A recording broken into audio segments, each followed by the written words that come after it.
That is a nice car. Man, I'm broke. This room is a mess. Bro, if I keep posting, these girls aren't gonna think I'm nonchalant and mysterious. Why do I keep acting like I didn't see the message? I'm not a bad bitch. Brother, I haven't scored since halftime. I thought only bums get cheated on. What does that make me? Who cares what he said on Twitter? He made graduation. Yo, I'm dead. Broke. I ain't asked to be no leader, bro. I just want to hoop. Man, after what I did last night, he don't want to hear from me. Lord, I trust you, but why do I feel so anxious and scared that this might not work out?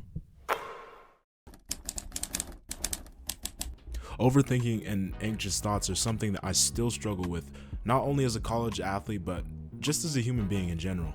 I'm going to talk about two things in this video: overthinking and anxiety. Now, overthinking, people would always tell me to just stop thinking about it and just do it. That advice has never helped me because no one would tell me how to physically just stop thinking so much. So after doing my research, I found this video from Deep Game back in the day, but it was basically saying to soften your breath, like really focus on your breathing, because when the wind is calm, the waters are calm. Secondly, focus on feeling instead of thinking.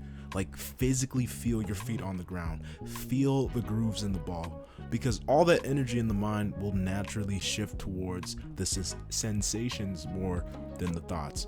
Full video is in the description. Now, anxiety. I'm going to tell you a story from my first ever anxiety attack. It was the end of my senior year of high school and I didn't have my driver's license yet. It was around springtime when the weather was getting nicer and track and field was just starting up. Naomi, this girl I was talking to who lived like 2 hours away, who would be in town for track and field, said she wanted to see your boy. And I was hyped for that. I was like, once you get in the city, we're gonna go here, we're gonna go there. And then Naomi was like, Aroma, you can drive, right? And I said, yes, I can drive. And I didn't lie to her, like I could physically drive, but I didn't have my license yet. So that same day I booked my driver's exam the day before I would hang out with Naomi. Now fast forward to the next morning around 3 a.m. I could not sleep. I was so anxious. I woke up in a deep sweat, in a cold sweat, and it was so bad that I was cramping in my dreams. It was so bad. All I could think about was failing. All I could think about was fumbling the bag with Naomi. And on top of that, your driving exam is for life. Once you get your license, you have it for life. So all I did, I just started focusing on my breathing, took a deep breath in, and then out, went back to sleep. So me and my dad, we get to the driver exam place. My dad hops out and the examiner hops in. And like, man, I can't wait to get this exam over so I can see Naomi. I put the keys in the whip. I twist it. And my car starts beeping. When that beeping happens, that means that the car is stalling. No matter how much you press on the gas, it's probably going maximum 30 miles an hour. Here's a video of me and my dad driving back.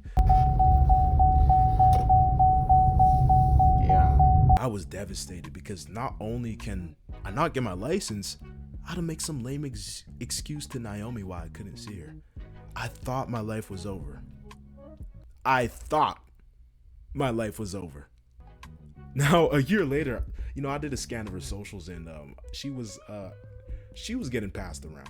But hey, I don't judge, but for me personally, I dodged a bullet.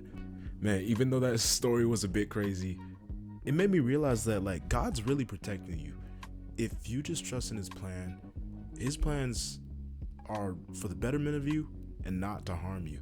So how I deal with anxiety now is just trusting that whatever he has in store for me is good. No matter how bad, I want my plan to work.